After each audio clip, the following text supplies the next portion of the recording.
Clifford, my big red dog.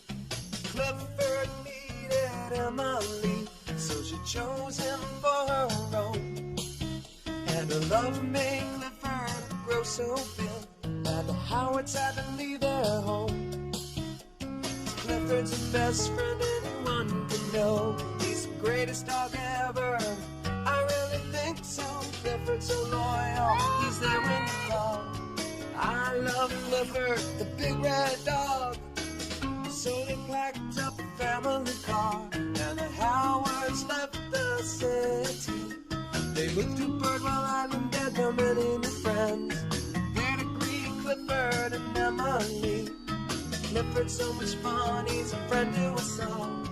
I love Clifford, the big red dog.